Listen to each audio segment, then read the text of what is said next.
Check this out. 3, 4, 5, 6, 7, 8, 9. Chino. Brothers. Chino. You're like a DJ, but you're playing videos. This is DJ Ace in the house, and you watching the Chino brothers. Hey, don't miss their shows. So what's your podcast about? Hip-hop music. Hey, what's up? This is DJ Redeem, and you're tuned in to the Chinks Brothers Show. Look at these Chinese. Those Chinese, they work hard. You girls took your brother to hip-hop party? Yo, what up? This your boy Mellow Man Ace at Padrino, and you're checking out the Chino Brothers right here. Keep it locked. Check 1 2, check 1 2. What's going on, dude? Nice, man. Oh man, everything's good. Everything's good. Tiny Box Vape Shop. I know, shop Gavin already, again. already checking in. Yo. What's going on, everybody? It is the #1 half Asian podcast in Bakersfield and Pittsburgh, Pennsylvania. I'm gonna even say in Arvin too. Dude, I might say Arvin. I might say West Mifflin. I might say let's see. McFarland. Yeah. Let's see. Second in Taft. Taft's the oil town over there. I'll say Polish Hill. Not bad. We'll take it. I'll say Little Italy. I'll say I'm trying to remember where Mac Miller's from. Pittsburgh. I know, but I'm trying to remember what borough of Pittsburgh he's from. It's like we got boroughs here, bro. I'm on the East Coast. I'm trying to remember what's the name of his borough. It's Manchester. There it is. Manchester. Yeah, I was like, there's a soccer team, I think. Yeah, I don't know if he's from Manchester, but he always filmed his videos in Manchester. So, Marco and Laura, what's happening? All right. Lamont, we got to shout out Lamont. There. Baby George, we have boroughs in Mexico. That's right. One day, Baby George, I was arguing with my homeboy Bryant about West Covina, and I was like, dude, look, here's what you gotta understand. We know what boroughs are, Baby George. I thought burrow like you eat it, like a burrito. Burrito? Yeah. All right, Adlai, here's the thing. Enough of these corny jokes. I'm trying to situate myself in the studio. I'm trying to congratulate everybody for watching, but what we really want to talk about is our guest tonight. Why don't you tell everybody about our guest tonight, Adlai? All right, this is really cool. I've met her. We've been back and forth just talking about, music stuff. She's doing a bunch of big shows coming up. She knows the homies for you and I. Shout out to J-Mo and the crew out there. And, she performs all the time here in Bakersfield at all the great spots. And, she's an artist. And you can't put her in a box. You know what I'm saying? Music artist. Multifaceted. Yeah. Multifaceted. Yeah. And not just music. She does art like painting and that kind of art too. Oh, wait, we lost her again. So that's why I started kind of laughing. I was like, I thought you were laughing because I was going to get the applause button. Well, that too. I was like, at the perfect timing. So, but real quick though, drop a shout out in the comments real quick and let us know where you're checking in from, because you talk about the boroughs in California, we call them cities, right? Well, I think it's weird because it's like a suburb almost, because how LA has LA County, right? So now imagine New York and then the 5 boroughs. It's about the same size. The difference is when you leave LA County, there's still nothing but industrial areas and houses and for miles and miles and miles. On the East Coast, when you leave a city, you're in the woods, bro. So there's definite separation. You are literally in the woods, bro. I had 4 deer in my backyard the other night. What? I had a couple possum in the backyard. You guys got possum out there? Yeah, we got possums, but we have raccoons that steal our garbage. But getting back to the borough versus so you have boroughs and you have townships, and then you have the city. But then in the city you have neighborhoods. So technically I'm in the neighborhood of Polish Hill, but initially it was the borough of Polish Hill. Okay. I gotcha. But borough, it's not like an official thing, right? It's like a neighborhood. Yeah, or no? No, depends. Because Westview's a borough, and we don't have a mayor, but we have a police force of Westview, fire department of Westview. Everything's just for Westview, even a water department in Westview. And Kennedy is a township. What borough do you go to for like the deals? Like if you're shopping or looking kind of swap meet type stuff. Me and you, we went to West Mifflin, but West Mifflin's a city. That's not a borough. Remember we went there? Okay. We went to West Mifflin to go get the cheapies. Yeah, because in Bakersfield it's the East Side, and it's Mercado Latino when you get the deals from. You know what it's like? It's like Oildale, bro. What's Oildale? Is Oildale Bakersfield? Is Oildale not Bakersfield?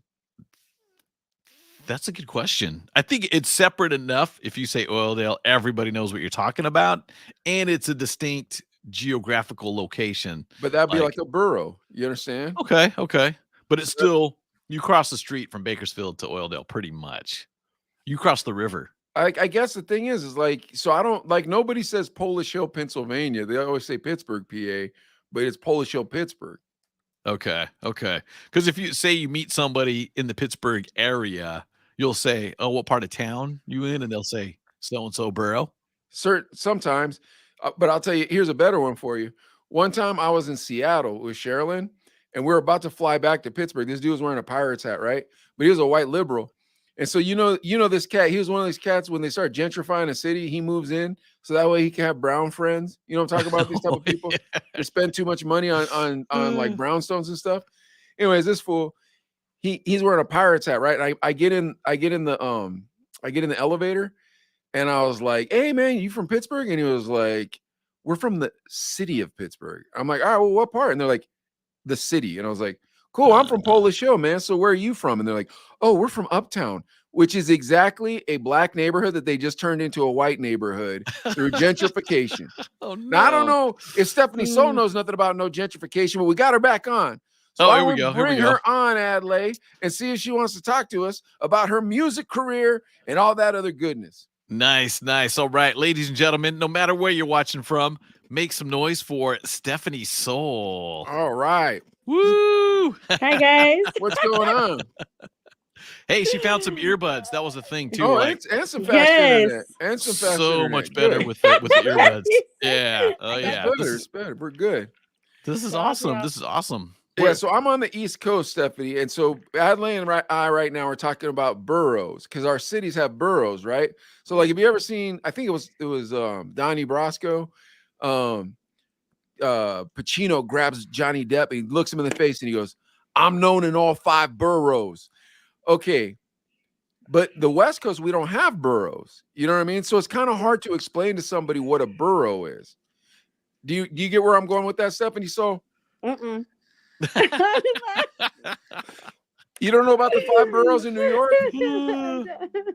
Manhattan, Brooklyn, Long Island, what is it? Staten Island and Queens. The Bronx.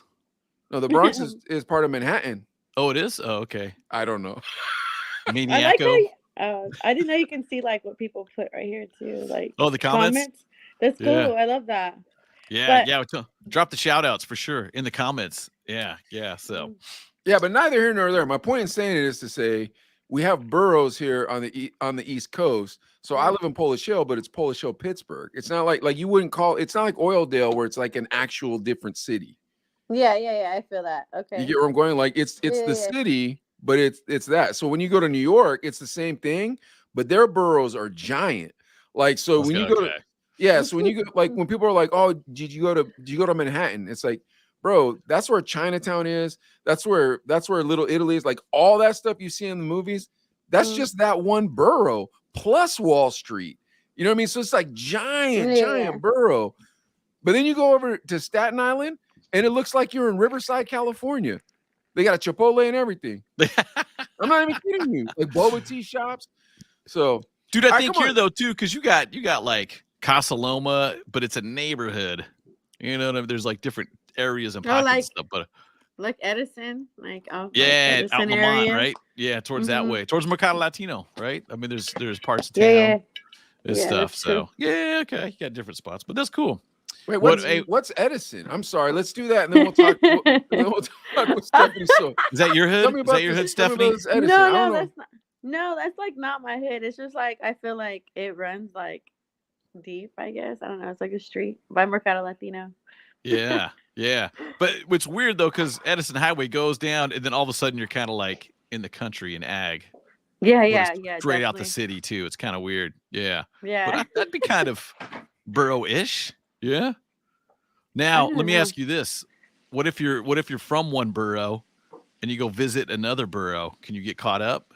It's weird because people from Pittsburgh, they don't go from one borough to the next borough. Like you personally, Adlai, have been to more boroughs in Pittsburgh than a lot of Pittsburghers have. Really? Like when Adlai came out to see me, Stephaniesoul, I got a quick story for you about Bakersfield. This is the only thing I really know about Bakersfield. Riverwalk.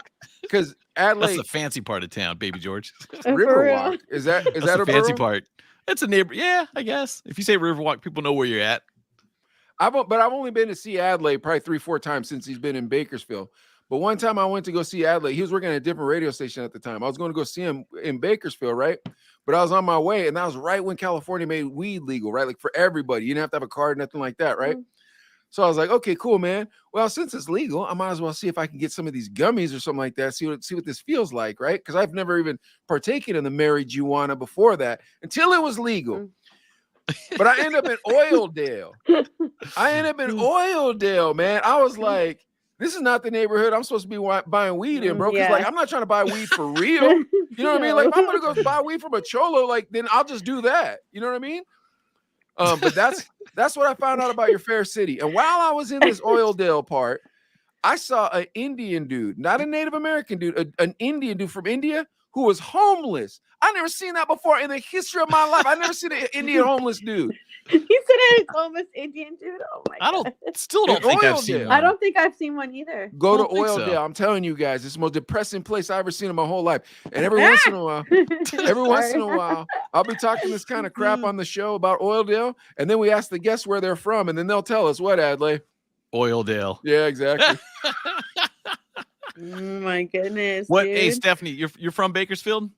Did you grow up here? Okay, okay. What high school did you go to? East High. You went to East High. East High. Yeah. Okay, okay. East High. That's the part of town that's East High is the fun high school, right? It's the hood, or is it fun? Or is it the fun both. hood? It's hood fun. Yeah, I like that. Yeah, that's how West Covina was. Yeah. West Covina was the fun hood.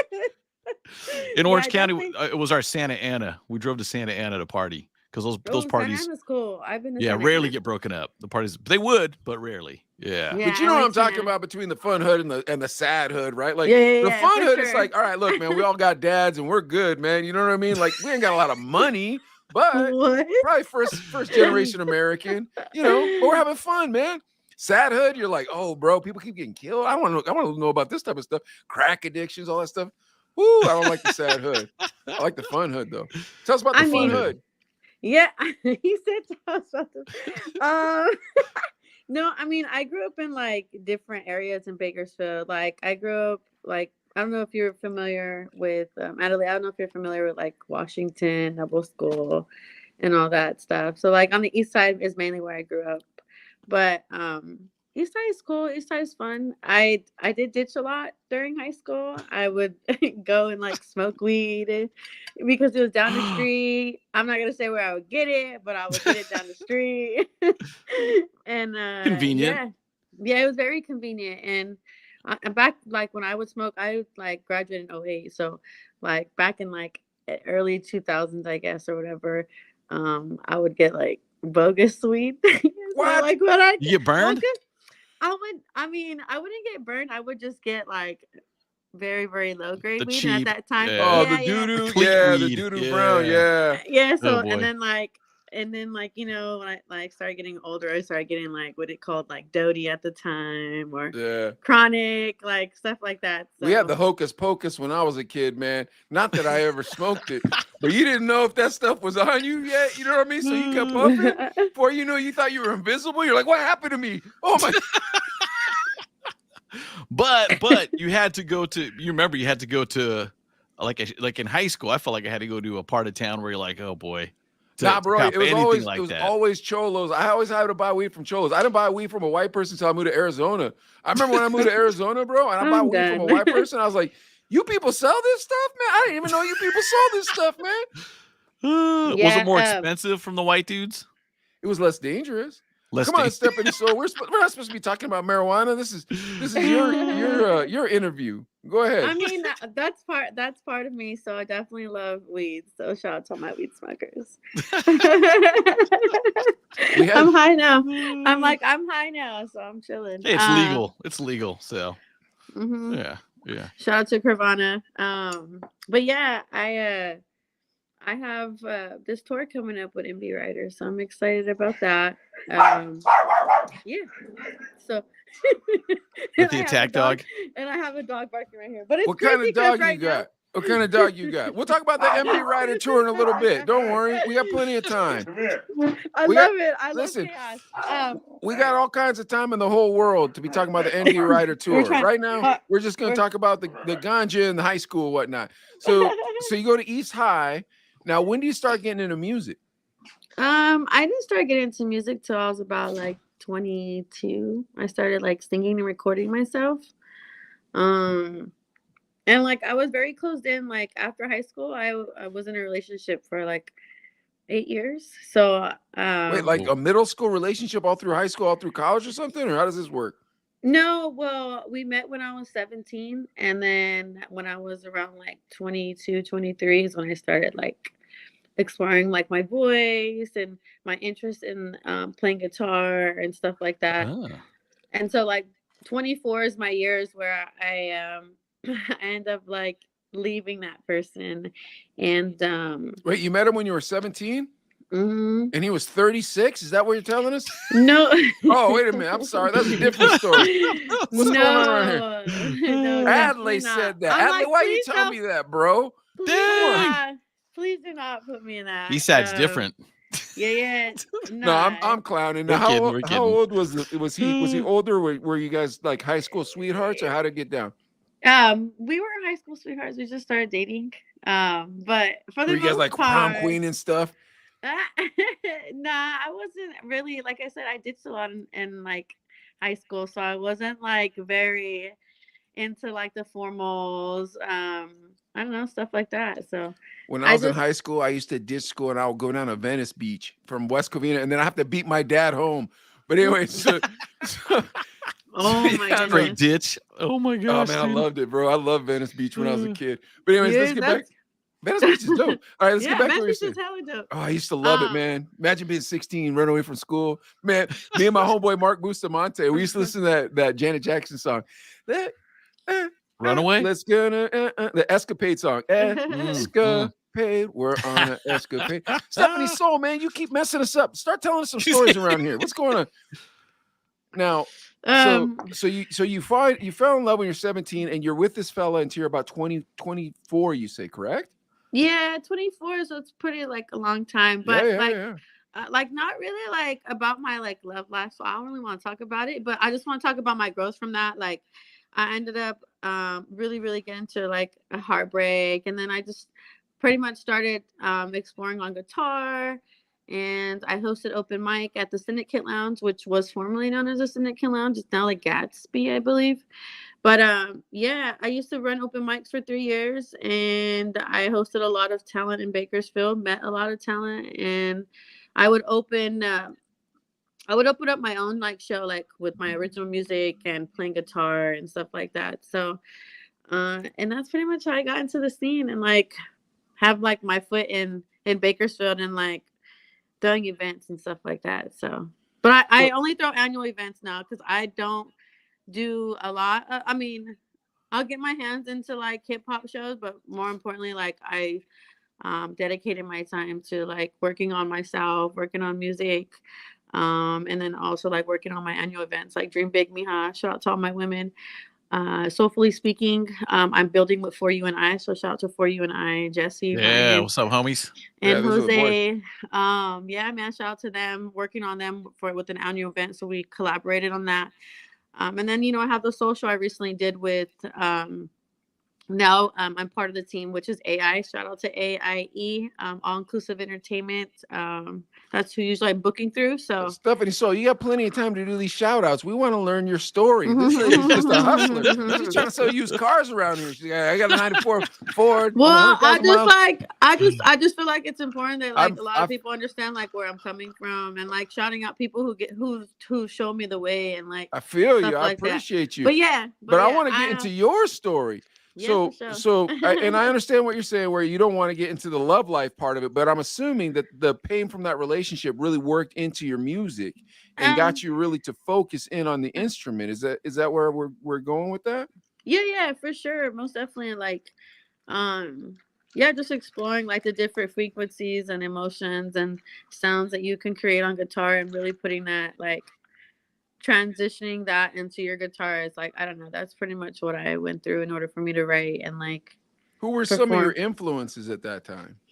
I listened to a lot of Billy Stewart. I listened to a lot of Amy Winehouse. I also listened to like hip hop wise. I listened to Guru. The Jazzmatazz album, Volume 2 was one of my favorites. Okay. Yeah, so that's pretty much like what influenced me. Otis Redding. I listened to. I was about to ask if you ever got down with Otis. Yeah, Otis Redding, Donny Hathaway is like some of my few favorite. Stevie Wonder. So yeah. I really loved Motown when I was a kid. Obviously, I love hip hop. Like that's who we are. We love hip hop. But I really loved Motown when I was a kid because it was like a sweet flower growing out of a dirty pot. You know, it was just such beautiful music, but it was a beautiful music of pain and laughter. You know, and I feel like we've really lost that in this generation. I feel like we're not getting a lot of that in this generation.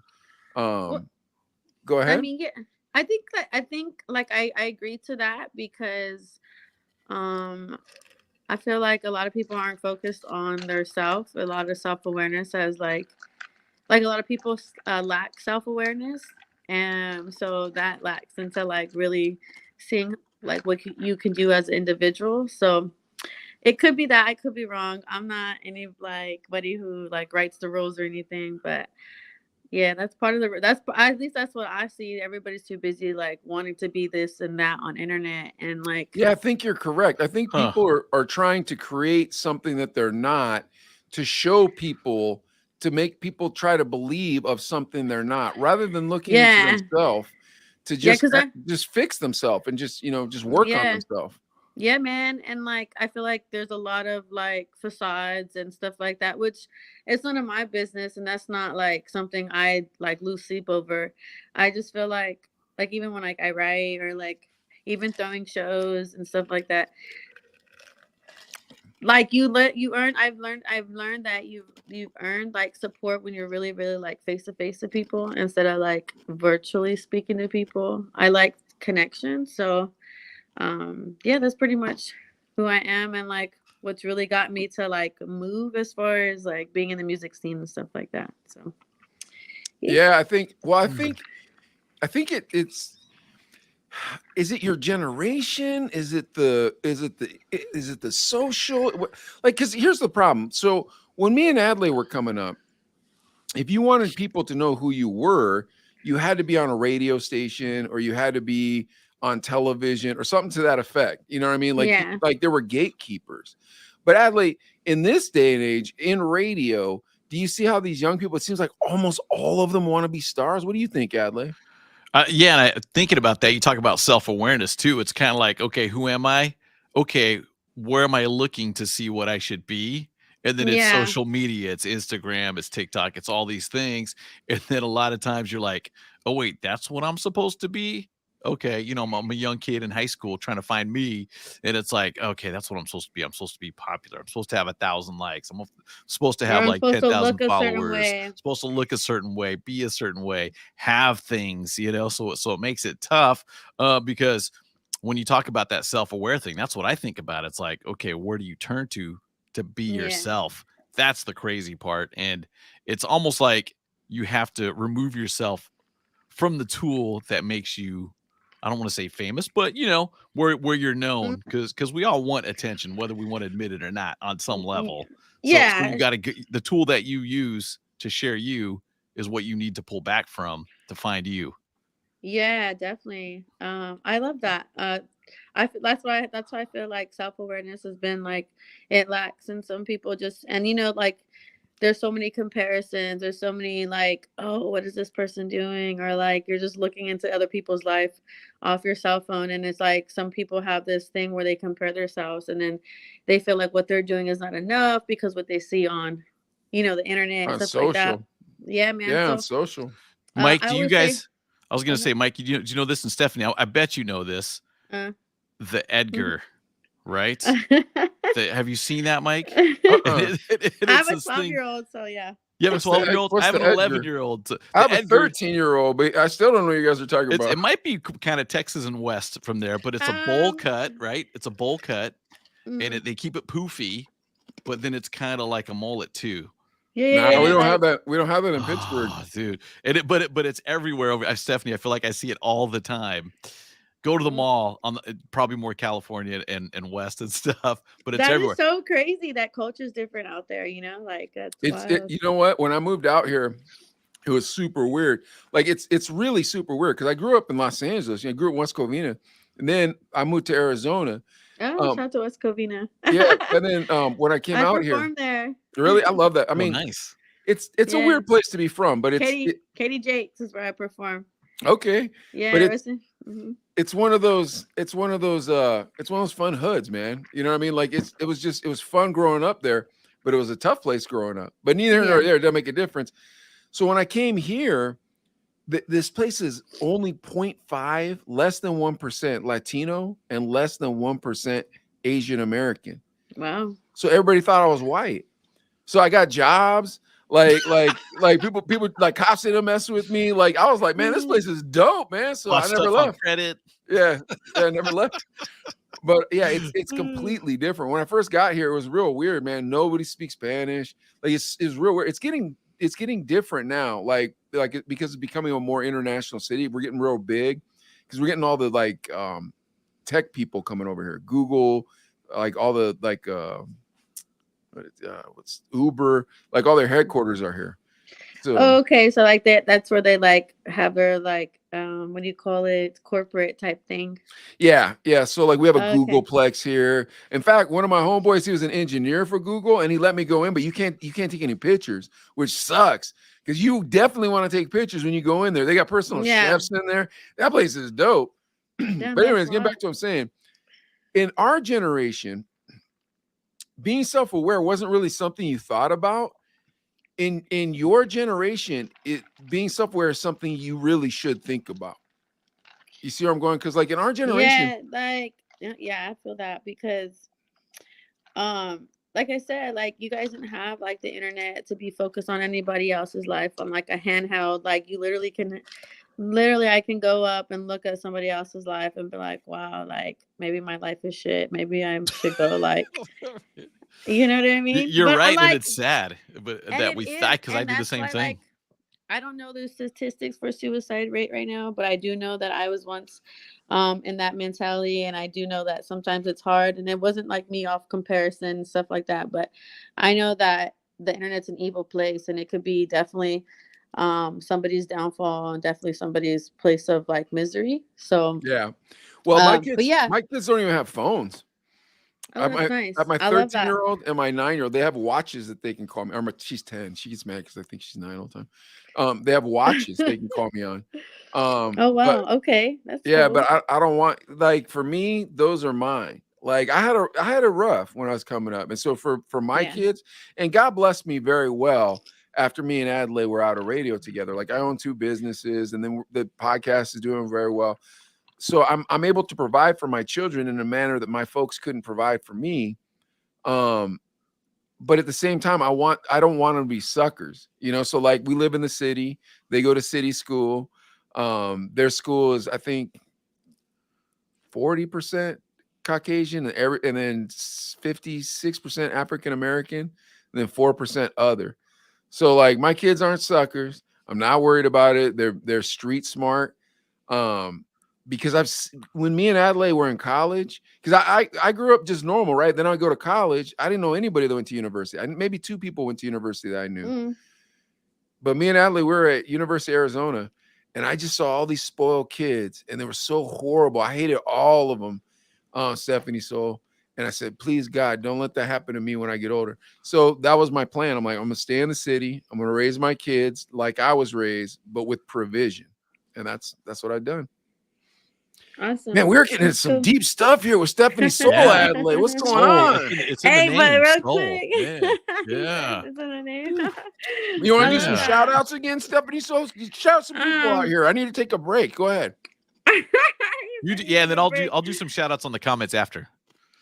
Yeah, definitely. Shout out to everybody who supports me. Shout out to neighborhood kids. Don't be racist. From my bucket hat, for real.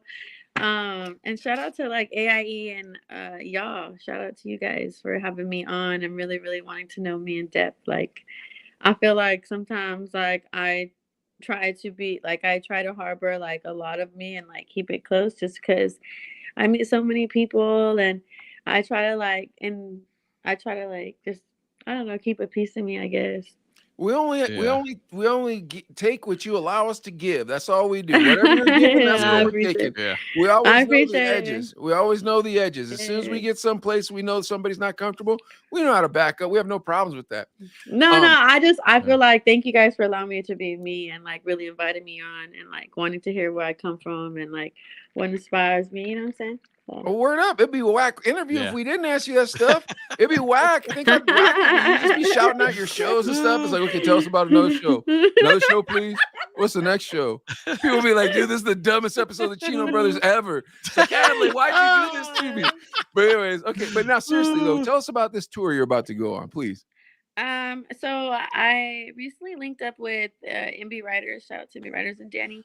But yeah, I recently linked up with him. Danny, that's the cat. When we were in radio, they brought us down their vinyl personally so that we could play it in the mix. But anyways, go on, please. Yeah, it was really good. Okay. Yeah, because we were Arizona guys and they were Arizona guys. They're from Phoenix. We were from Tucson. But we weren't from Tucson, just our station. I actually was supposed to perform in Tucson, but I didn't end up performing in Tucson. But yeah, I heard it's really cool out there. I don't know, I hear, but I don't know. If you were gonna perform, I'm willing to bet it was gonna be at the Rock. And me and Adelaide DJ there one night, and a guy got murdered in the parking lot.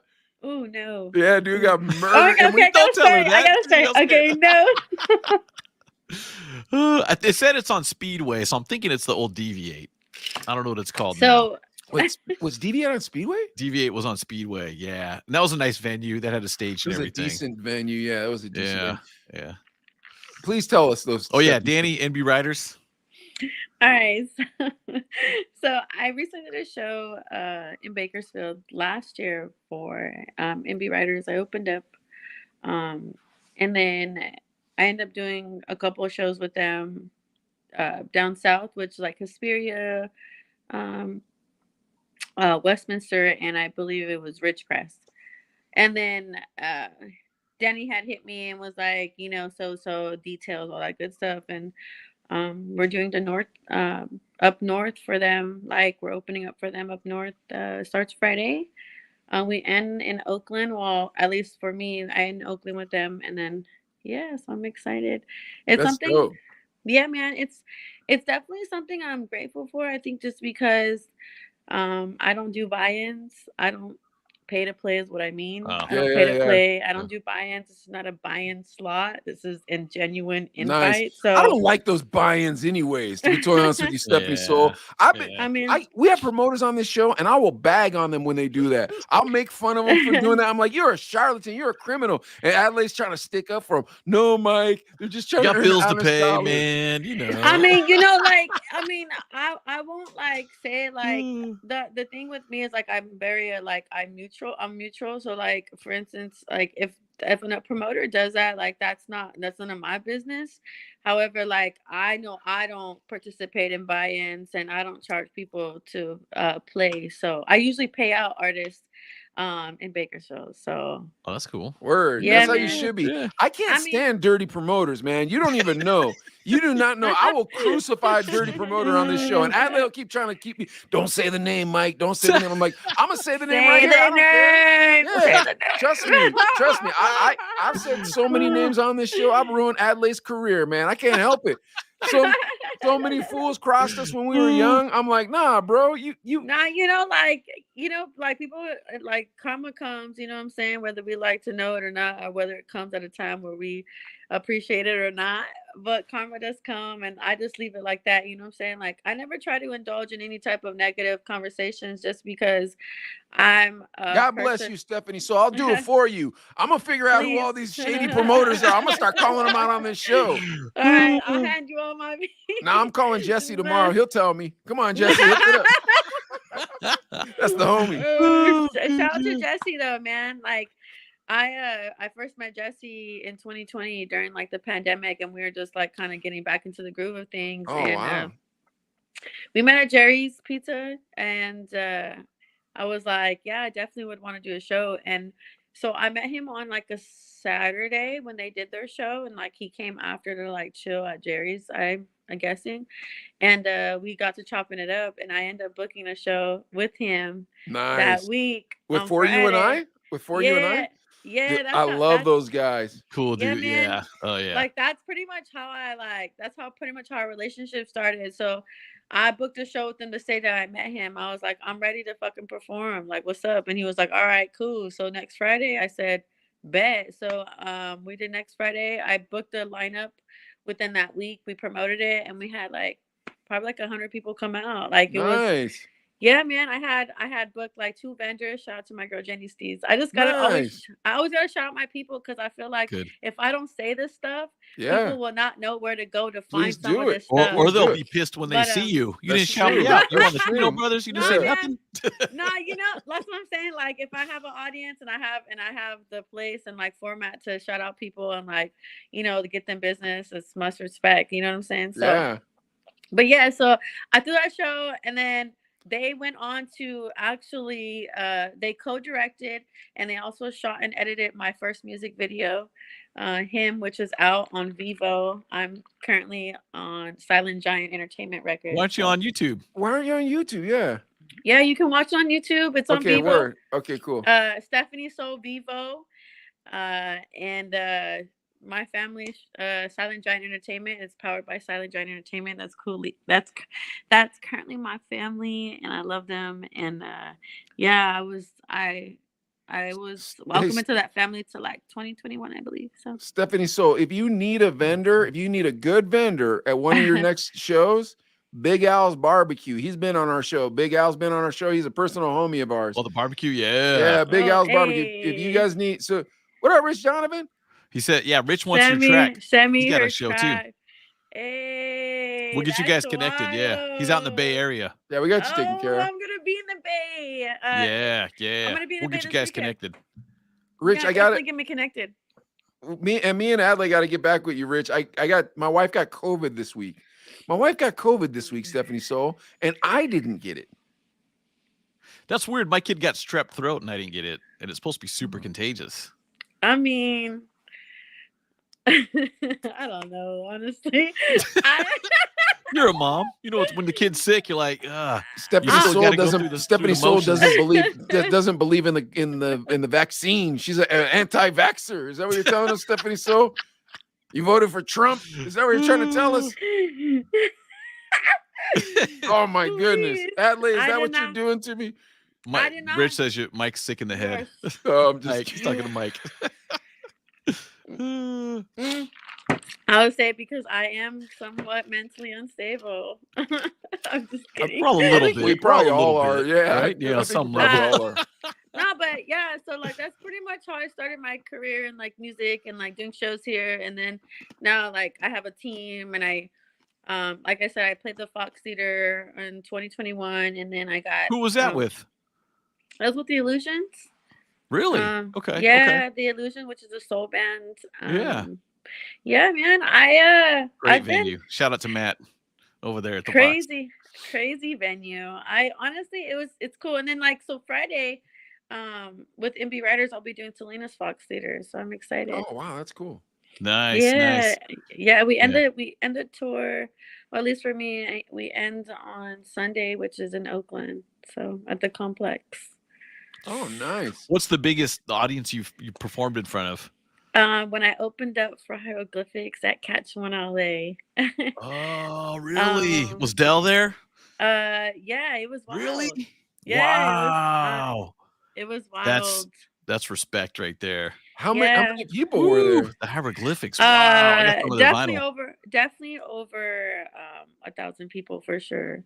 Shout out to MC Light for that. Yeah, man, it was crazy. It's Panama. Honestly, just being able MB writers. Hey, Danny P. What's up, Danny P? What's up, Danny Palas? Oh man, that's Danny P.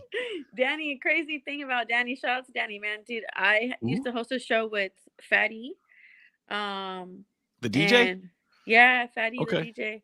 I used to host, like I said, I used to do the Syndicate Lounge and stuff.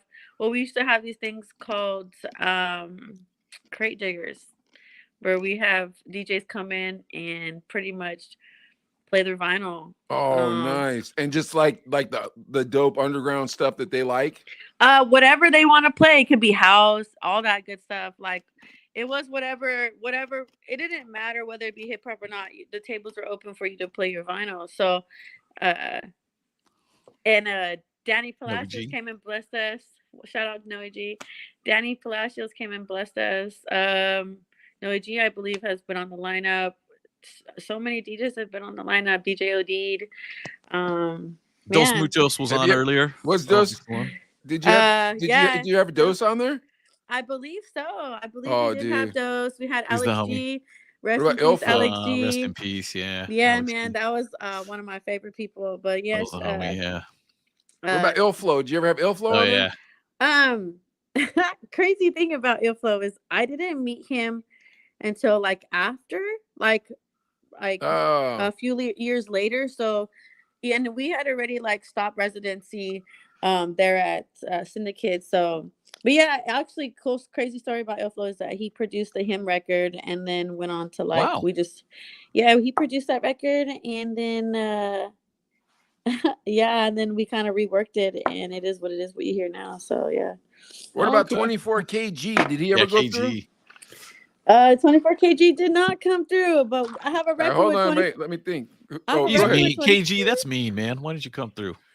No, I wasn't really part of the lineups. I wasn't part of creating the lineups at that time. So I wasn't really part of creating those lineups. However, yeah, man, if I could have, got you could have handpicked some dope DJs.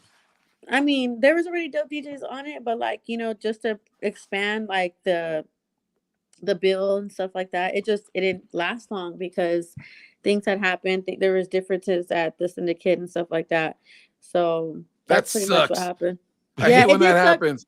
Bring her back. Oh wait, is it? It's still a club though, bar, right? Isn't it or no? I mean, it still is, but things happen for the best for a lot of people. So that's all I think about is this just learning instead of there's no losses out of it. It's just learning from what you've.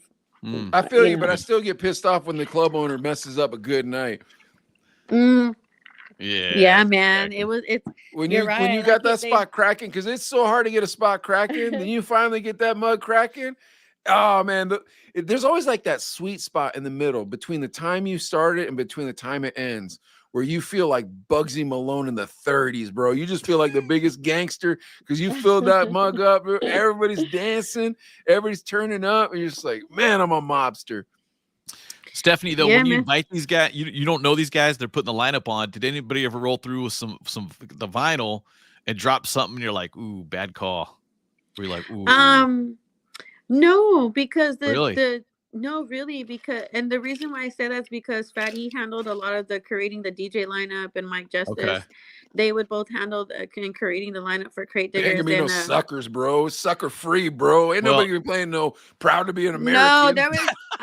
No, we had a really good lineup. A lot of the DJs really, really came and did their shit. So there was literally no complaints. But things happen and we ended up canceling residency there, and it sounds like it was fun time though. Yeah, it was only vinyl though, right? People rolling up with Serato. You're like, nah, vinyl only. Or could they still roll up with Serato? I mean, they knew beforehand the bill when it was being booked. They already knew that, like, hey, you know, this is a vinyl night, stuff like that. So people weren't just showing up. Adelaide, the DJs were booked. It was kind of scheduled and everything. Yeah, it wasn't like you and I could just show up with crates. Like, hey, who are these two old Chinese guys? Can we be on the lineup, please? It's like we don't know these suckers. Yeah, no, it wasn't like an open turntable. Yeah, dude. It's an open mic night at the coffee shop at the poetry barn. I brought my vinyls, bro. Put them back in your car. Cameron Paul. Cameron Paul. Yeah. I don't know. You guys, like, I don't even know if they're talking to me or talking to y'all at this point. we know of Cameron Paul. I think Rich knew him personally. Actually, he's an OG like us. Okay. Yeah. Cameron Paul's producer, remixer, and DJ, obviously too. But, yeah, dude. And Stephanie, this is what I just want to shout out Bakersfield as a whole in general and the music scene. Yeah, it feels like it actually is really supportive of each other, which I don't know if it's like that in other places. I mean, me and Mike worked in Tucson for 10 years, and nobody cared about us. But it was we worked big a deal. Dude, they would have stabbed us in the back. That's why there were two of us, because we had to watch each other's back, because everybody was trying to stab us in the back, take our gigs from us. That was a competitive town, man. Yeah, but Bakersfield, it seems like no matter what you are, DJ, musician, artist, whatever, it's just there's a solid network here. I feel like it. Yeah.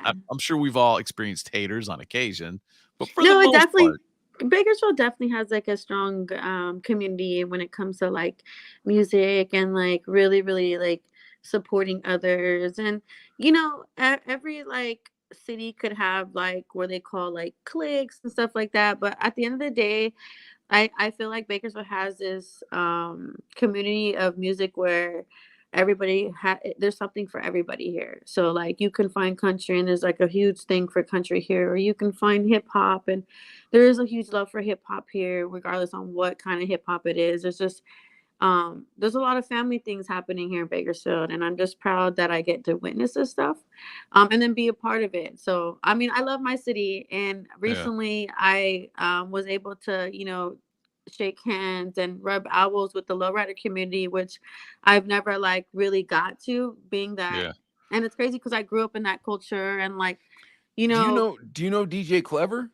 Oh, that's what I was gonna say. Well, we're thinking the same. DJ Clever, it sounds familiar. He has this sick lowrider. He has this chopped Cadillac. This dude has a lowrider addiction. Poor DJ Clever. He's a barber. He's a cool dude, man. He's one of the coolest dudes who's ever been on this show. Shout to DJ Clever. Dude, he is one of he's super cool.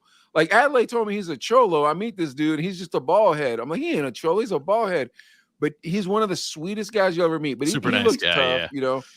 But this cat can build a lowrider like a Mona Lisa. This dude's showing me his cars. Yeah, he flips them, dude. Oh yeah, he'll flip them. That's the problem. He does well with them. Yeah. Yeah.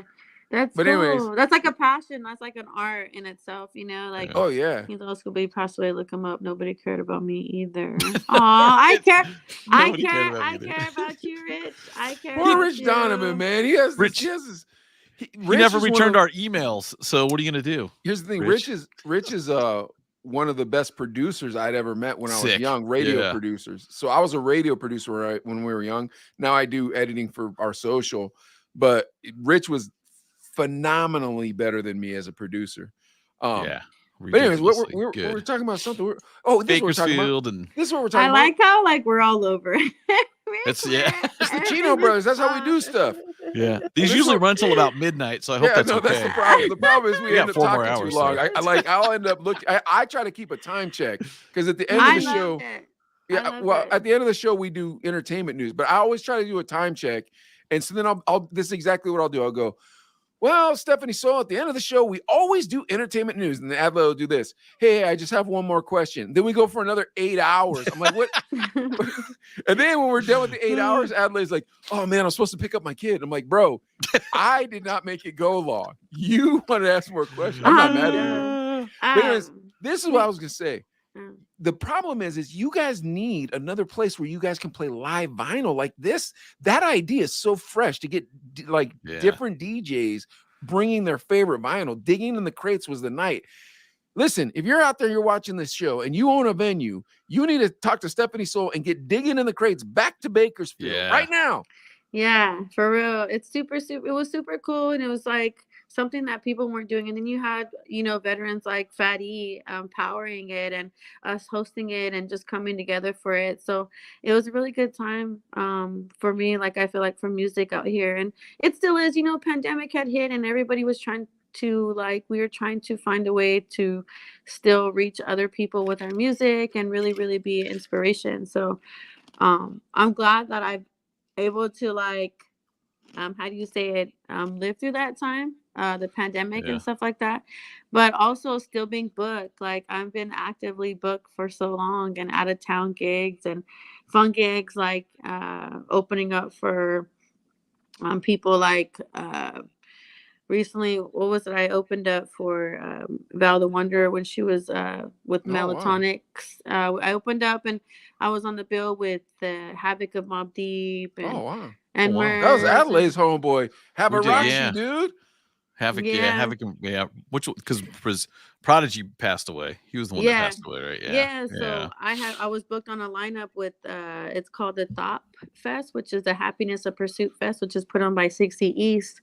He has been creating a lineup and underground festival for a while in Ontario, California, over at the Firewater Bar. So opening up for acts like that, it's super cool. Recently I had the opportunity to actually work a booth for some of my friends out there, and I got to see Sugar Free live. It was crazy energy. I was alone. Cool. I rock so much solo, so I go to these shows and I work, or I just take a trip out to these shows because I'm a supporter first before I'm an artist, and to gain inspiration and to see people's perspective in different lights and arts, and that's pretty much why I'm so Stephanie, so hold on. Let me ask you something. What is it like being a lady though? That's the rub. Do you ever feel uncomfortable? Do you have a bodyguard or boyfriend, something that looks out for you? Man, that's a good question. I don't. You heard the Chihuahua barking, right? Oh, bring the Chihuahua. Bring him with you. Man, no. Are you handy with the steel at least? Maybe you got some mace, something. You handy with the steel? I love it. I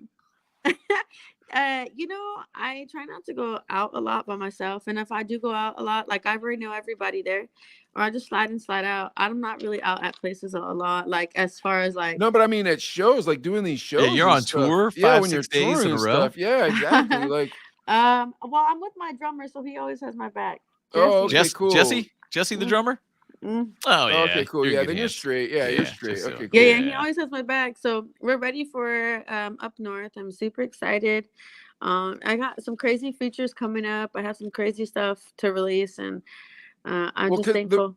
The reason why I asked is because when we were young and there was a young lady like you, an artist like that, there'd always be pervert DJs hitting on them.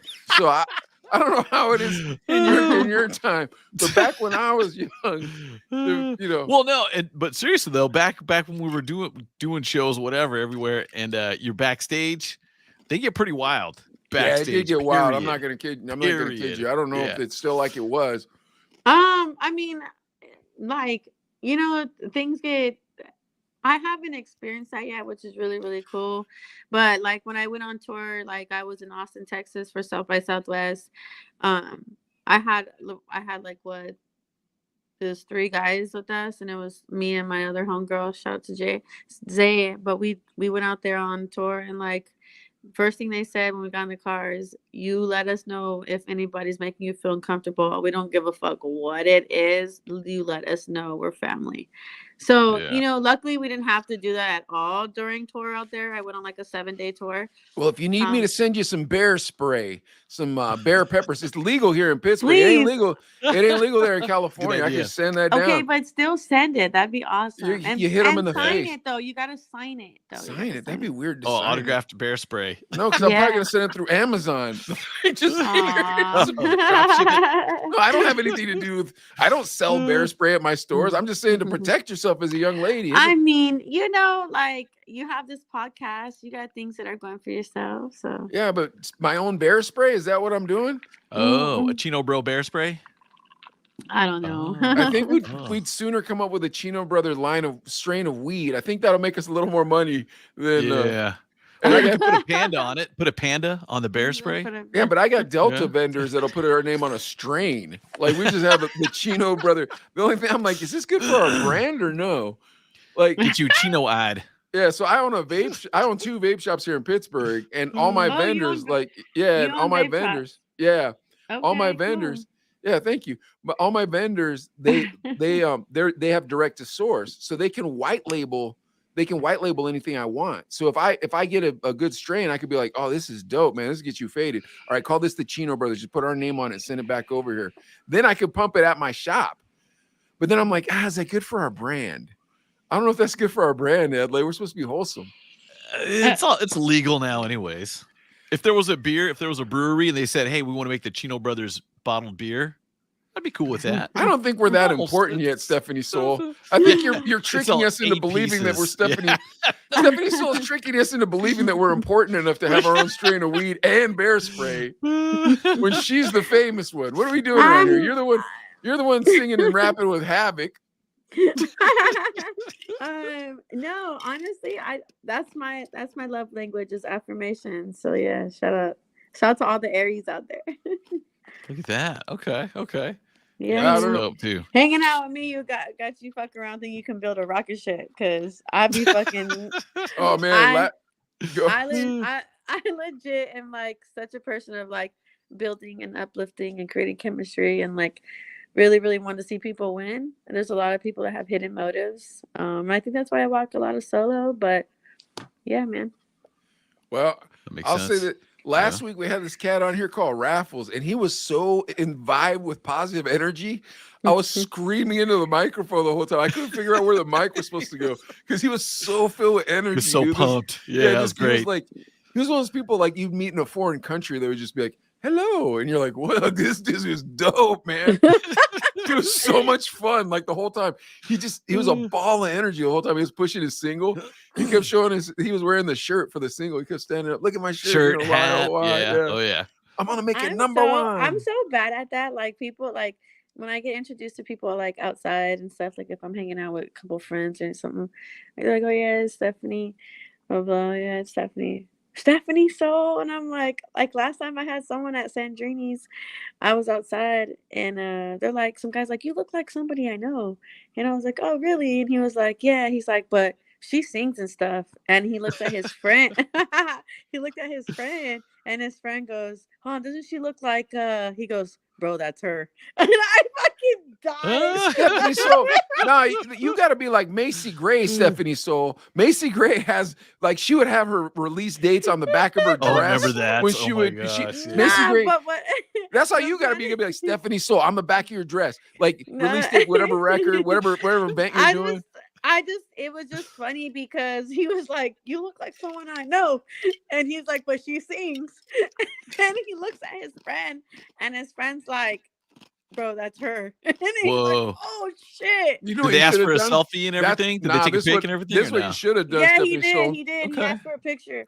Okay. Here, this is for your next one. Listen to me. Do this next time. I promise you. If you do this next time, you will be the queen of their fan forever. Okay. Someone's looking at you, they figure you out, and they go, yeah, it is. And they go, let me see your phone real quick. There you go. And walk away. Yeah. That's how you do it. That's how you do it. I couldn't. I'd have yes, to you definitely... could. No. Yes, you could. No. That's how you do it. I'm telling you right now, you do it like that. You walk away like a G. Before, I had went to my sister. Oh my goodness. Let me know if you need that Chino's Brother strain made. DJ Damage, what's up, homie? Hey, honestly, like Damage is like my favorite fucking He's the person, homie. So shout out to Damage. No, like one of my crazy stories that I had was I went to my daughter's school for family picnic day, and she's only 12. You know, didn't think anything like of it. I'm going to my daughter's school. You know what I'm saying? I show up. And these like rush of kids just coming up. Are you Baya's mom? Are you Baya's mom? Like, yeah. They're like, oh my God, can I have an autograph? Like it was awesome.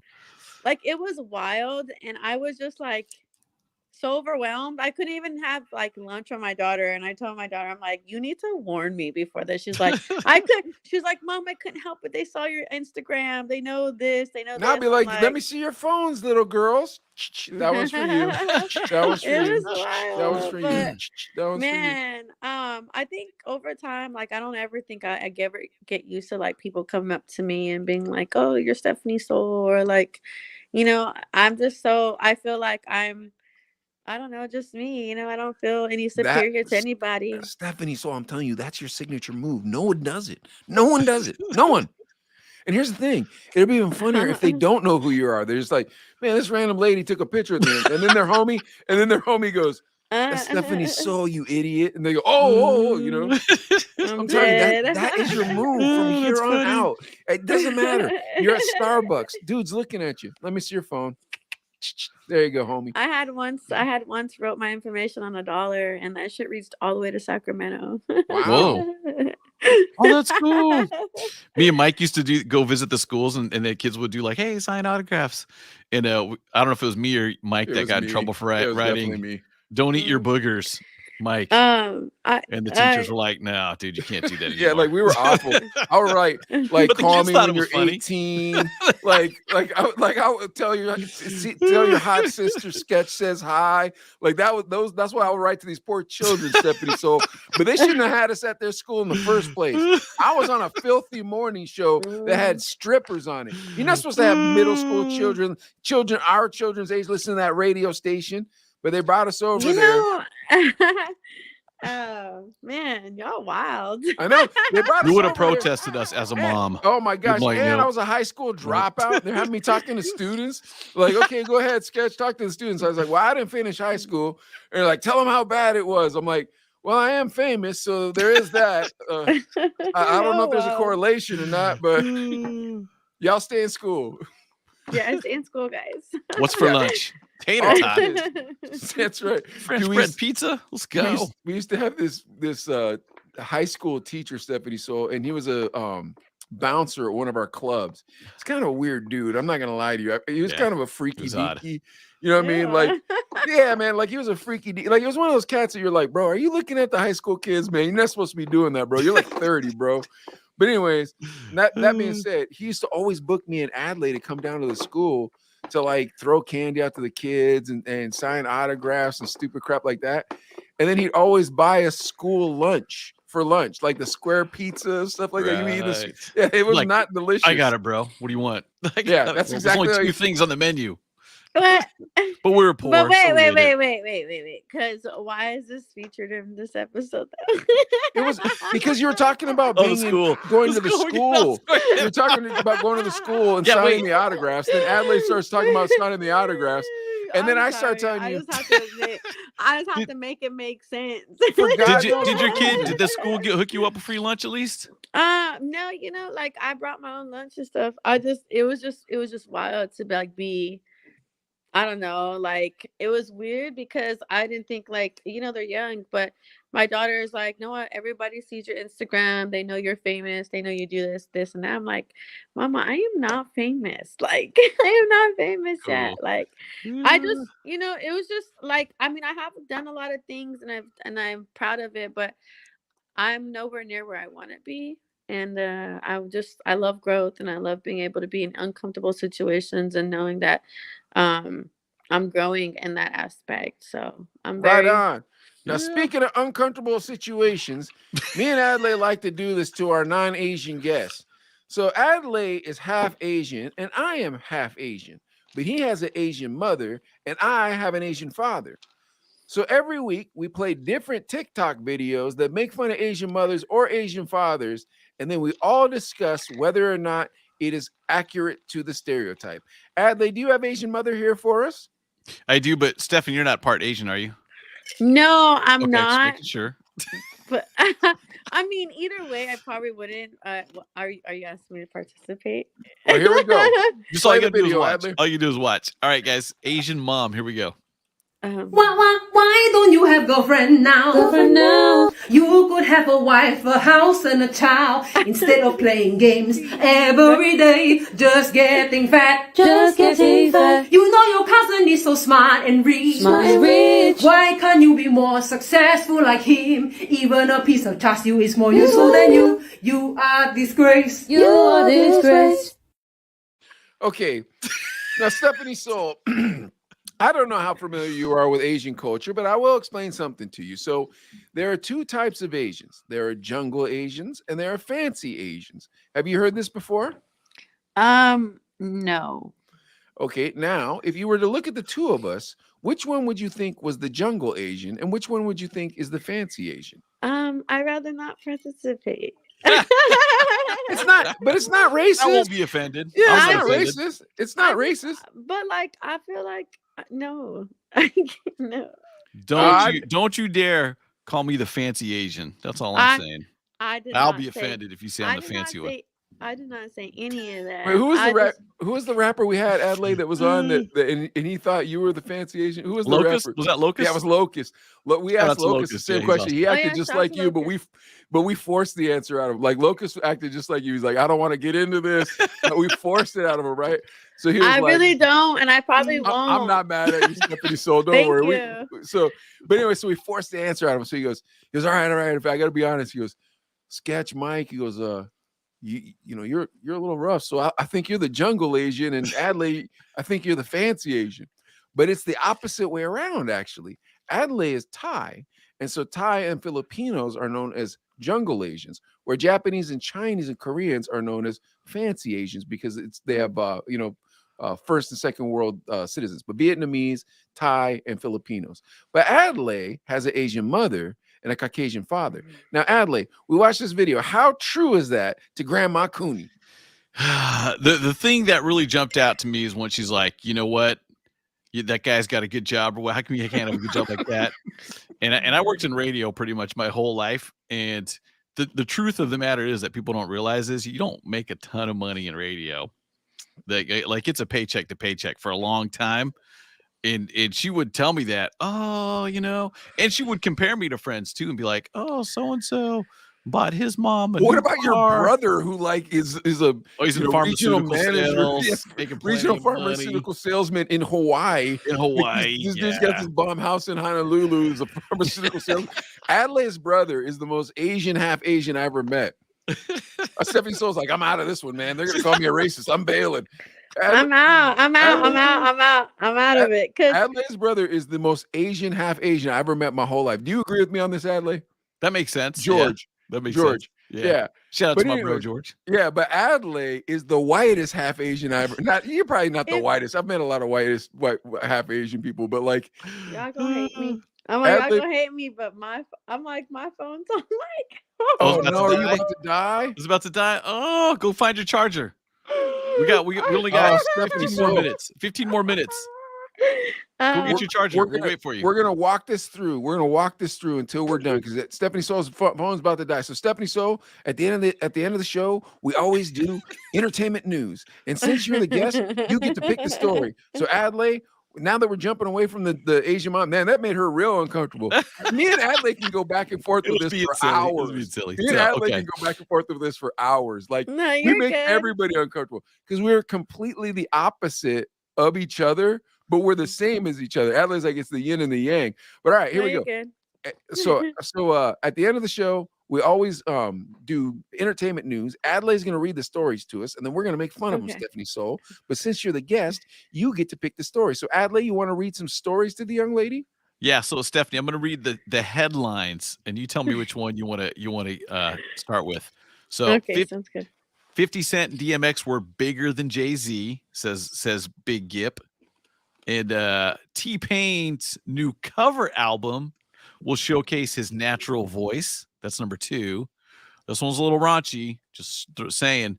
But number 3, Netflix sets Pornhub documentary premiere date. Netflix. All right, go for it, LA. All right, to the Netflix. It's an interesting headline. I agree.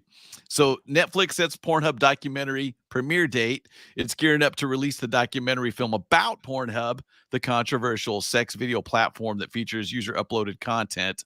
This is the first time I'm hearing this. This is crazy. So the name of the documentary is Money Shot, the Pornhub story. It's coming out March 15th. And I'm just getting to the meat of it here. Now it's going to look at the history of the internet's most famous adult entertainment platform and the recent backlash against the site. Now, Pornhub changed how pornography is produced and distributed, enabling adult content creators to reach massive audiences. And the company made billions of dollars. But it also became embroiled in some other stuff like non-consensual material, other nasty stuff. Child pornography. They just got busted for child pornography. Yeah. Yeah. So it's a lot of crazy stuff. So it launched in 2007 and Pornhub actually had accounts on YouTube and Instagram, but they're not on there anymore because they're violating the platform's policies. This came after MindGeek, which is Pornhub's parent company. It was sued by numerous plaintiffs who alleged that Pornhub, was distributing the child pornography and non-consensual sex videos. So it's heavy stuff. I mean, good exposed. I'm all for exposing weirdo shit. So yeah, agreed on that. It's insane to think about it too, because I didn't realize it was as in you could be a content creator. It's basically like an OnlyFans, but with video. I mean, right? OnlyFans is video, but that's usually live, right? OnlyFans is live. He said right. Like I don't know how OnlyFans works. I never had one, but for my 7 OnlyFans accounts that I have, I go live 2 or 3 times a week. But that's only for the big spenders, Adley. That's $5 a month. What I do is I'll shave my back in the bathtub, and I charge like, you're done, huh? Is it gonna die? Is it gonna die? But what I wanted to say before I get off here, because it's been such a wild ride, which.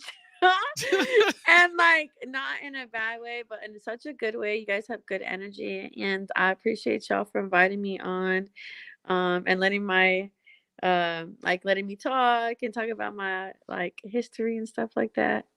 Yeah, what else were we gonna do? Share your social stuff too, just in case. Yeah, get on your social right now. Go ahead.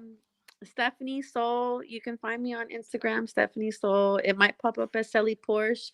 But you add Sally Porsche is pretty much my name on Instagram, but you can find me typing in Stephaniesoul. I'm on Vivo under Stephaniesoul Vivo, and you can find me on Twitter, Stephaniesoul Solis, because my last name is Solis. But you can find me anywhere as long as you type me in on Google, Stephaniesoul. All right, your phone hasn't died yet, so let's do one more story. Adley, give us a story. Let's real try quick. to squeeze one in. Yeah, squeeze one in, and if your phone dies while we're doing it, it just is what it is. All right. Okay, cool. Okay. I'm going the T-Pain cover album. Is that okay? Because you know, T-Pain's an artist. Cool. Stephanie's an artist, a singer too. Yeah, cool. So let's see. So T-Pain, we all know him. He's got a new cover album, and it's going to showcase his natural voice. Because the crazy part is T-Pain made the vocoder processing voice thing famous. Now he's got the new album full of covers set to arrive next month. He's pushing his signature auto-tune vocals to the side to showcase his natural singing voice. The Florida native announced a 7-song project fittingly titled On Top of the Covers, dropping March 17th. Oh, I thought she died. She still hasn't died yet. Good for you, Stephanie. We're hanging in there? Okay. I think so. Now, T-Pain. Oh, look at this. T-Pain looks to surprise fans with a versatile array of covers ranging from Sam Cooke, Sam Smith, to Journey. Nice. To Chris Stapleton, and Black Sabbath. He's also inviting his Nappy Boy label signee, Nando STL, to duet with him on Frank Sinatra's That's Life. Ooh, wow. So wait, can T-Pain really sing? Yeah, you never heard him sing before? No. Bro, he is phenomenal. He is phenomenal. You haven't heard his Tiny Desk concert? No. Dude, his Tiny Desk concert is... Have you heard of Stephaniesoul? The BBC Tiny Desk concert with T-Pain? NPR. Oh yeah, I'm sorry, you're right. The NPR one. Yeah. The NPR one. Okay. Yeah. NPR. I've heard it before. Definitely, he sounds cool. He's phenomenal. Cool. When he sings, he sings cool. that song, "Talk to Me, I'll talk back." But he sounds so good. His voice got that vibrato. How? Mike's got a voice too. Mike's got a voice. I don't sing like that. I don't sing like that. Trust me. One more time for us. We're good. Don't worry. Wait till we start talking about R. Kelly. Then you hear it all come out. But anyways, all right. Stephaniesoul. This to me sounds like a karaoke album. And I'm not saying to diss T-Pain, but I am saying it to ask, what are your guys' karaoke songs you go to? Go ahead. Start with Stephaniesoul. That's good. Sunday Morning by Maroon 5. Oh, nice. I sing it right now. Yeah. You're gonna give us a couple bars or what? I'm down. I'm with it. From something original y'all want before yeah, sure. Put you in solo. Here we go. All right, here we go. No, I can't undo these problems. Endured enough, but I got to solve them. But do you ever feel like you can't get up? Like you ain't enough? I'm suicidal. Hold me while the world turns psycho. Parasites disguised as golden guys. The love, the memories, the coincides. But oh, my angel, come back to me, and I will love you till eternity. Thank you. That was nice. All right, put it back in 3. Look at that. So you can't sing that at karaoke, but you will sing Sunday Morning. That was beautiful though. But you will sing Sunday Morning at karaoke. Yeah, Sunday Morning by Maroon 5. All right, Adley, what's yours? Mine is Sublime, and it depends on the crowd, because Santeria is the most famous Sublime song. So if it's a crowd that doesn't look like they know what's up, I'll do Santeria because everybody kind of knows it. But if not, I'll go with oh my gosh, I forgot the name of the song, but the one Bad Fish. Oh yeah, that's digging deeper. That's digging deeper. Can I sing like I don't sing as good as you guys, but you know, I don't know if I can sing that. You want me to spit a few bars? Go for it. No, I'm just kidding. You know what mine is? Mine's Jump Around by House of Pain. Oh, that is nice. G-Bug. What's G-Boogie? Don't forget my love, half Asian. My fellow half Asians. Oh, bro, you know what? I was trying to read what he said. I don't like the fact that the big comments cover your face. Sorry. It's okay. What up, fellas? What up, Stephaniesoul? I like it when it's like you can't see my face.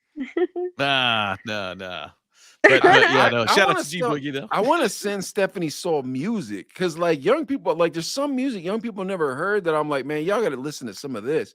I like lately. Have you ever heard Ozone?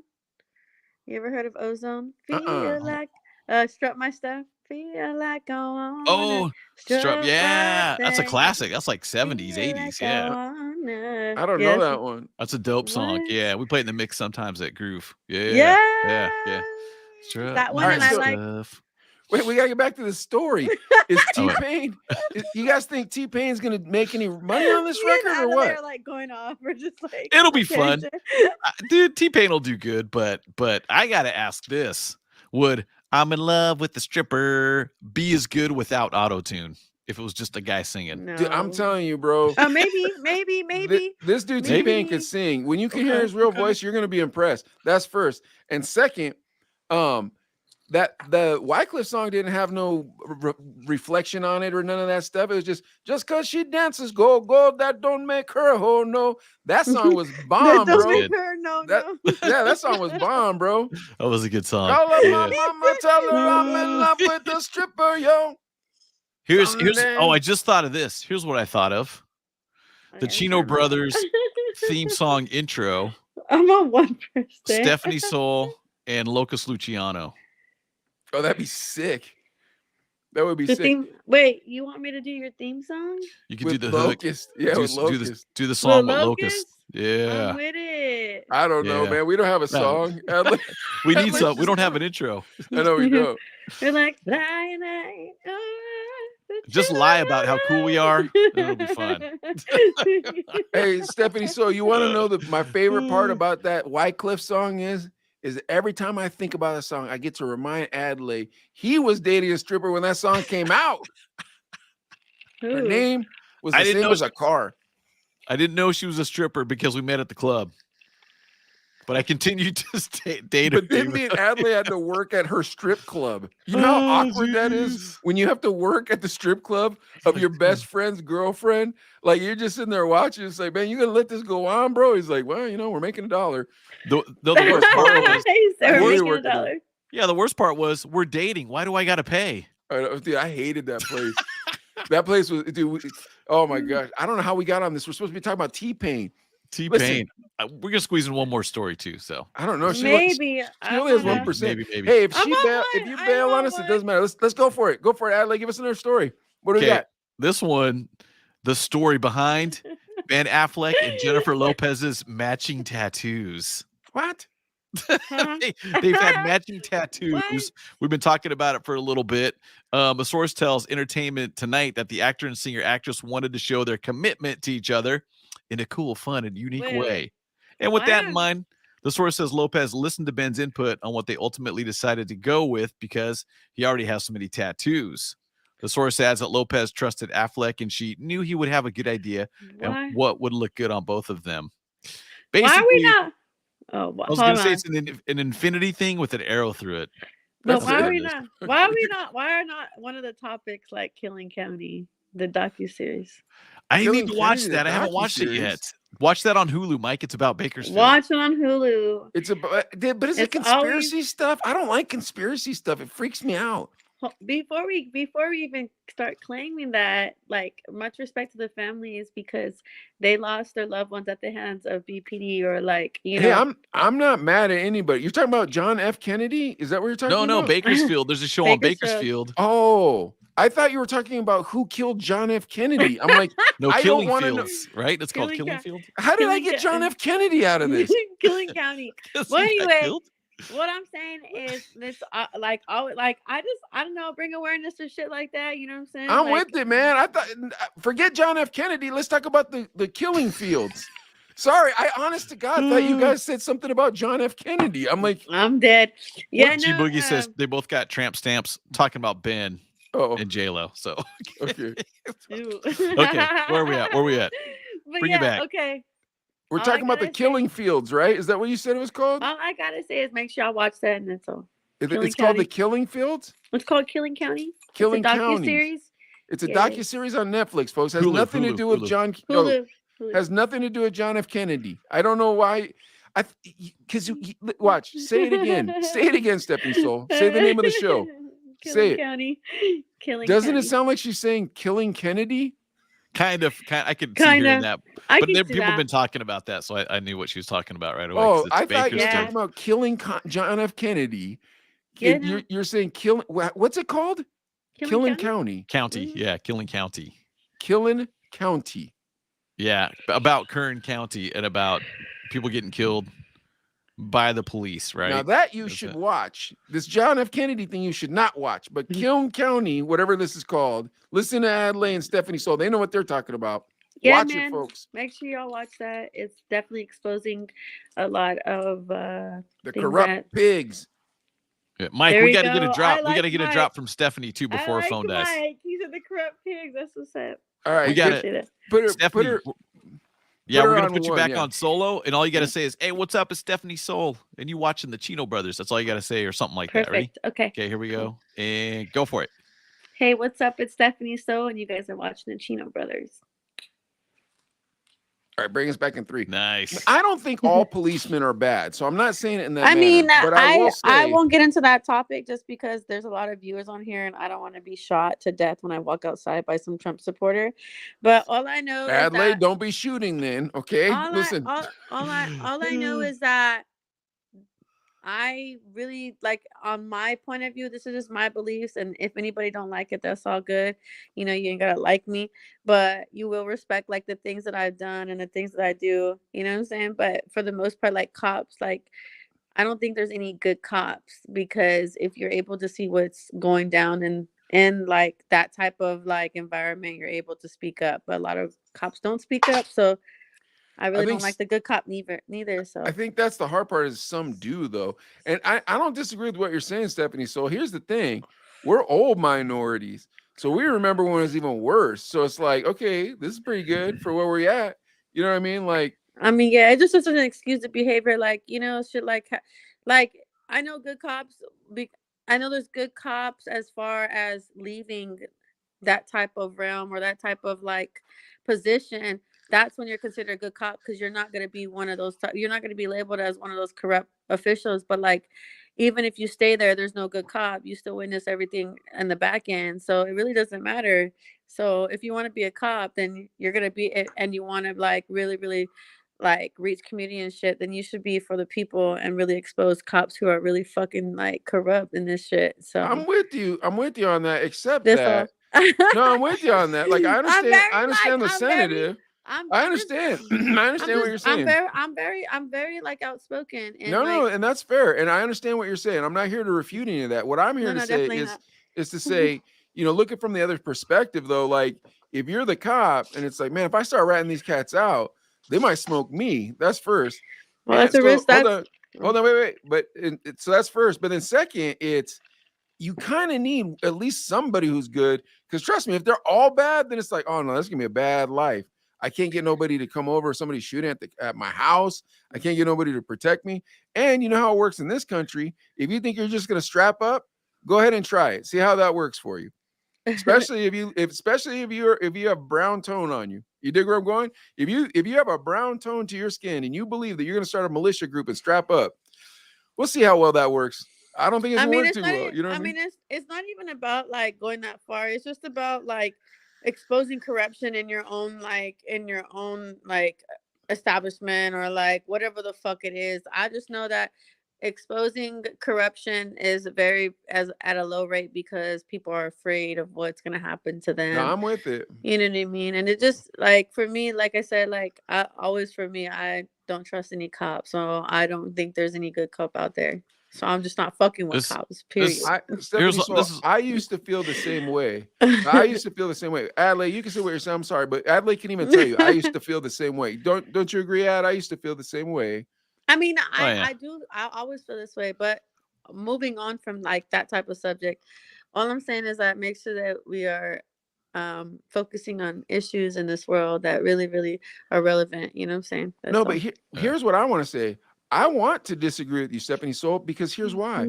If I can disagree with you and we can still be friends, that's how America's supposed to be. We can still be friends even if you agree. Yeah, that's true. But the problem is people get to this place where it's like, well, you don't agree with what I'm saying. No, I don't agree with what you're saying. No, then I can't like you. It's like, no, man, we just disagree. We just see things differently. Now, if you're a bigot or something crazy like that, then nah, man, I can't get down with that. But when it comes to something like this, it's like, okay, I completely understand your perspective by all means. And I also believe that you have the right to give us your perspective. Thank you. On the other side of it, I'm always like, man, that would be a crappy job. But I'm glad that there is somebody in that job who may be a coward because he's not standing up because he sees the payola and all that stuff. But at least he's doing something by not beating me up when he pulls me over or beating, you know what I mean? Or beating one of my homeboys up. Like, that's how I always felt. Well, that's not how I always felt. When I was young, I felt like you. That's how I felt as I got older.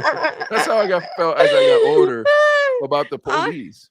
All I'm saying is that let's stop fuck ICE, let's stop police brutality, and make sure we are, freeing our women from human trafficking and also taking care of our mental. That's all I want to say. No, I'm with you on all of it. I think the hard part about it is that we want to argue about the silliest things as a society. We want to argue about the silliest things instead of just getting down to the heart of the matter. You know what I mean? Where it's like, can we honestly teach our sons and our young men to be masculine, but not be chauvinistic? You know what I mean? Because it seems to me that this new type of man we're making, that's not helping anybody. Do you see where I'm going with that, Stephaniesoul? Yeah, I hear that. I hear you. Like I feel like there should be a place for chivalry without looking like a dinosaur. Because you gotta remember, we're old, right? Like me and Adlai are old. So the way we do stuff, we're just old minorities. So we get passes on all kinds of stuff. You know we do. We get passes on all kinds of stuff. We could say words that you young people are like, oh, that's a little rough, but you know, they're old minorities. Like, so there's certain things that we might not be that sensitive about. However, with the young men in this generation, it's like, fella, you should at least be able to change a tire. Come on, man. Like, okay. You know what I'm saying, Adlai? That's true. Yeah. I was just gonna comment on Ben Affleck and J-Lo. Oh, go for it. Yeah, we went on a total tangent. Yeah, they're a little too old to be getting matching tattoos. I don't know, man. No. Well, no. I didn't know they were together until the Super Bowl. I seen them in that Dunkin' Donuts commercial. I can't believe my phone is still on. It's like 1%. It wants to be on the Chino brothers. That's right, because the Chino brothers giving it all that energy, baby. Yeah. That's how it goes. Oh, look, right when I said that, it cut out. That's all we did. You guys were getting political, which you know, nothing wrong with that. Well, we got to get her on with Jazz McKay. No, because here's why. Like, I want the Chino brothers to be a place where people are allowed to have views that we don't agree with and hear out their view, but then also explain our view.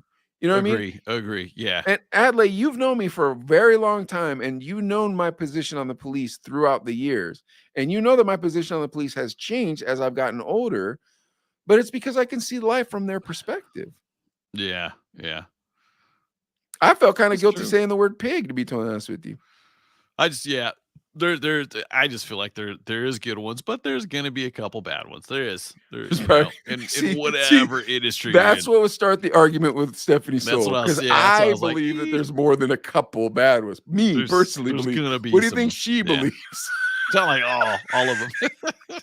And she's like, get shot by some Trump supporter. I'm like, come on, Adlai, don't shoot her. Dude, me and Mike rode around with no insurance, no registration, and Mike did it a lot longer than I did. And, Adlai's trying to tell you people we were poor at one point, and we just kind of took chances. And I'd gotten pulled over, and mine was like, dude, get it fixed. Yeah, and mine was like, get on the ground, right? Get on the ground. I was gonna say a little bit different experiences, but I was like, yeah. No, man. Like, okay. Here's the thing: we need better trained police. If you earnestly want to know what we need police who know how to do judo up to a brown belt level. Because nobody acts like they're scared of somebody if they know how to fight. And when people act like they're scared of somebody, that's when they pull straps. What's G Boogie saying there? Right. Yeah. Riding dirty. Back in the day. Right. We were riding dirty, G Boogie. I'm not gonna lie. It was awful, bro. Like, it was so bad because I rode a motorcycle and Adlai had this big giant boat of a car, and we throw my motorcycle in the back of his car in his trunk. The Star Chief. It was a Pontiac. Sweet ride. But yeah, it was a sweet ride. It's $400. What did you think of the interview, man? Look at this, you guys. Dope. Now you're actually in the green room with us because she's not here anymore. I thought it was a pretty nice interview. Yeah. And you know what? When I brought up the Bakersfield thing, it's true, man. It's we started out with DJs. That was the core. Because you can see the network there. But then expanding to just the art, the other stuff. And I'm not saying DJ is not an art, because it is, but I'm just saying you're seeing other sides of it, dude. And Stephanie, she's down with for you and I, J-Mo and the other dude, and Will. And hey, she got real nervous when we started doing the Asian jokes, huh? She didn't want nothing to do with that, dude. and look, dude, and here's the crazy part. We didn't make that video, No, but that video was spot on to your mom, dude. That video was spot on to your mom. I can relate. Yeah, calling you fat, asking you why you're not married, all that stuff. Dude, that lady was. I feel like she's Thai though, so like maybe it was more like, okay, cool. Dude, I heard it right after I graduated college, went to work at a radio station, and it was, your mom you got a degree when you getting a real job. Yeah, and then I'm not lying about your brother George. Like, he's a super focused Asian guy. Yeah. He was, and the funny part is, I was a naturally good student, but I wanted to do music and DJ and radio and all that stuff. So I was like, okay. But he was kind of not the best student, but once he got dialed in and said, like, I'm getting my degree, I'm moving to Hawaii, and I'm gonna get a really good job. And he did. And well, I hope Stephaniesoul had a good time on the show tonight. I think she did. Okay, cool. I hope we have enough stuff that I can edit and put a nice video together for her. But anyways, folks, Don't forget, check us out on YouTube. Thank you so much for kicking back with us tonight with Stephaniesoul. She was super cool. Adelaide, thank you so much for booking Stephaniesoul. Thanks, everybody. Yeah. And yeah, don't forget, follow us on YouTube and TikTok. We got we're almost at 10,000, bro. That's when the world's supposed to change for us. I don't know if it is, but yeah, we're at 9,800 right now. Maybe Stephanie will let us carry our equipment. Then we can say we're on carry tour. The crates. Carry the crates. It won't be the first time I carried your crate. Right? All right, guys. Thank you for watching. We'll see you next time. Thanks, everybody. All right. See you later. Bang.